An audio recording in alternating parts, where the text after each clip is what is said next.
Hello everyone, मैं हूँ रश्मि और स्वागत है आपका मेरे यूट्यूब चैनल ग्लैम यूट्यूबर रश्मि में। कहिए कैसे हैं आप लोग। उम्मीद करती हूँ आप सब लोग बहुत अच्छे होंगे। देख तो नहीं पाती हूँ लेकिन पूरी उम्मीद करती हूँ कि आप सब लोग बहुत अच्छे होंगे और मेरे ब्लॉग को एंजॉय कर रहे होंगे।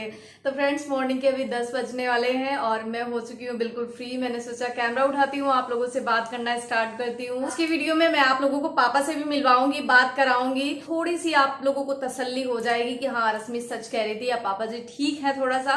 तो चलो, अभी मैं चाय पीने जा रही थी। तो गाइस, अभी मैं चाय पीने जा रही थी, इस वाले कप में चाय पीने जा रही हूँ क्योंकि वो जो मेरा वाला कप था ना, जो मैं लेके आई थी आप लोगों के साथ वीडियो में मैंने शेयर भी किया था, उसकी हत्या हो गई है। मेरे हस्बैंड ने मतलब मैं ना उनको अक्सर चाय उसमें पीने को दे दिया करती थी, उसका ये जो है हैंड तोड़ दिया है, जो पकड़ने वाला था ना उसको तोड़ दिया है। इतनी ज्यादा मुझे गुस्सा आई थी कि मतलब मैं तुम्हें चाय पीने के लिए देती थी इसमें और तुमने उसकी हत्या कर डाली। इतनी गुस्सा आई थी, मैंने 2-3 घंटे उनसे बात नहीं की थी, ये जान लीजिए आप लोग। अभी भी रखा हुआ है, कहते इसको फेंकना नहीं, मैं फेविक्विक लेके आऊंगा, इसको चिपका दूंगा क्योंकि ये तुम्हारा इतना ज्यादा फेवरेट कप है तो मैं इसको सही कर दूंगा पहले जैसा। मैंने कहा कि उसको तोड़ तो दिया ही है तुमने, आप उसको सही भी कर दोगे तो क्या फायदा है। और फ्रेंड्स, मैं आप लोगों को बताऊं, बाल मेरे कितने ज्यादा लेंथी हो गए हैं, मैं आप लोगों को दिखाऊं, ये देखो, वाह। मतलब अब मुझे ना जुनून सा आ रहा है अपने बाल लंबे करने का। पहले मेरे बाल बहुत लंबे थे, ये जो देख रहे हो ना, इससे भी कहीं ज्यादा मेरे बाल शादी से पहले लंबे थे। लेकिन शादी के बाद, समझ रहे हो ना, जो चीज कुदरत किसी को देती है ना तो फिर वो चीज उसको अच्छी नहीं लगती है। मेरे हस्बैंड कहते थे कि रश्मि मुझे लंबे बाल बहुत ज्यादा पसंद है, तुम्हारे लंबे बाल हैं मुझे बहुत अच्छे लगते हैं। लेकिन मैंने क्या किया, एक शादी पड़ी मेरी फ्रेंड की शादी, मैंने उसमें छोटे छोटे बाल कर लिए, बहुत छोटे, मतलब इतने इतने कर लिए थे।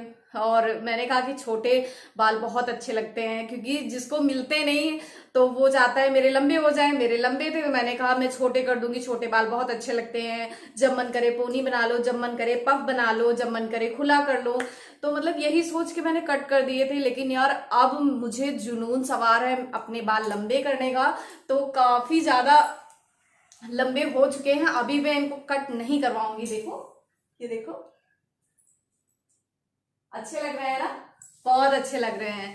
और अभी और भी ज्यादा मुझे अपने बाल लंबे करने हैं। तो मैं कैसी लग रही हूँ बताना जरूर आप लोग। लंबे बालों में ना लड़कियां काफी ज्यादा खूबसूरत लगती हैं।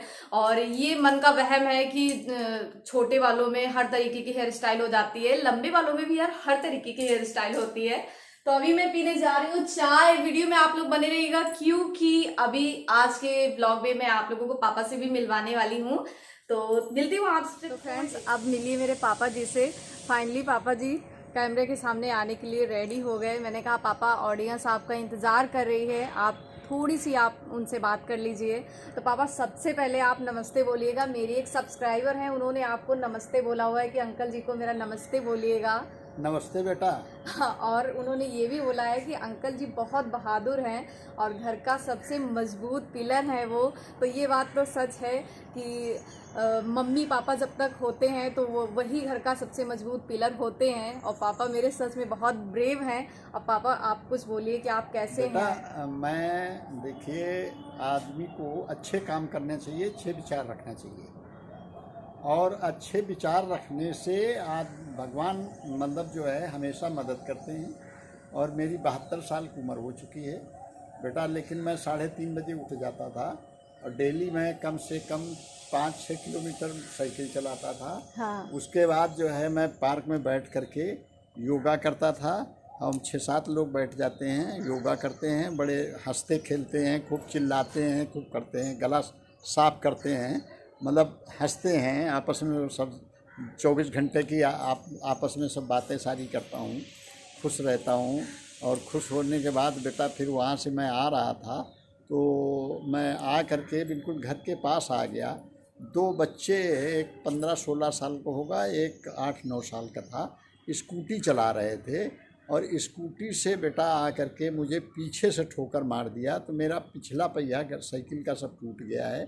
और बहुत ही किनारे थे और पूरा रोड खाली पड़ा था, फिर भी वो पता नहीं क्या हो गया वो बच्चों को, मतलब आ करके पीछे से ठोकर मार दिया। तो फिर बेटा मैं गिर गया, गिरने के बाद वो भी गिर गए, उसका हाथ टूट गया, एक बच्चे का हाथ टूट गया। फिर वो करीब लोक बंधु हॉस्पिटल है, उसमें आए, हम भी आए, वो भी आए, लेकिन सब लोगों ने कहा कि रिपोर्ट लिखाओ। डॉक्टर कहने लगे रिपोर्ट लिखाओ, बच्चों को लाइसेंस भी नहीं, गाड़ी कैसे चला रहे हैं। मैंने कहा बेटा जो होना था, डॉक्टर साहब से कहा हमने जो होना था हो गया है, भगवान ने मुझे बचा लिया, ज़्यादा चोट नहीं लगी है, मेरा एक्सरा हुआ, सब कुछ हुआ, मैं ठीक हूँ। तो हम रिपोर्ट नहीं लिखाना चाहते, क्योंकि बच्चे कोई जान के नहीं मारेंगे, वो धोखा हो गया। फिर गलती भी मान रहे थे, हॉस्पिटल में जब थे तो उन्होंने कहा अंकल जी मुझसे बहुत बड़ी गलती हो गई। तो मैंने कहा बेटा तुमने गलती तो बहुत बड़ी किया, लेकिन मेरे दिल में जगह ये है कि हमारे बच्चे होते कहीं कुछ हो जाता तो क्या किया जाता। तो इन बच्चों को हम छोड़ दिया। हमने कहा कोई रिपोर्ट नहीं लिखी जाएगी, मैंने लिखित दे दिया, कोई रिपोर्ट न लिखी जाए, कुछ न किया जाए, इनको जाने दिया जाए। कि कोई जानबूझ के एक दूसरे को नहीं मारता है। गाड़ी चलाने वाला हर आदमी ये सोचता है किसी तरीके से किसी को बचाया जाए, लेकिन धोखा हो जाता है।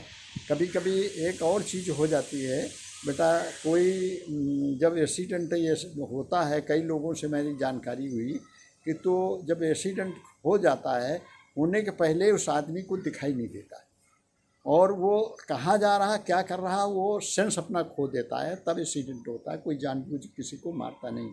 कोई भी गाड़ी चलाने वाला ड्राइवर ये नहीं चाहता मेरी गाड़ी से कोई चींटी मर जाए। और अच्छे विचार, अच्छे हो सके तो किसी की मदद करना चाहिए, और मदद ना करें तो हम नुकसान करने का कोई मेरा हक नहीं है। और अच्छे विचार रखना चाहिए। मैंने तो जीवन में इतनी उम्र में हर आदमी की कोशिश किया अच्छे काम करने के लिए। और मैंने अभी घर में मैंने तुलसी लगा रखा था, तो वहाँ जितनी लेडीज आती थी सबसे मैंने पूछ करके तुलसी का पेड़ दिया है कि सब लोग अपने घर में लगाइए, और तुलसी का पेड़ लगना चाहिए, हर घर में होना चाहिए। तो ये सब चीज़ें मैं करता रहता हूँ। और कोई रास्ते मिल गया, चाहे मुझे ना बोले तो भी मैं हरि ओम कह लेता हूँ। तो 3:30 बजे उठता हूँ।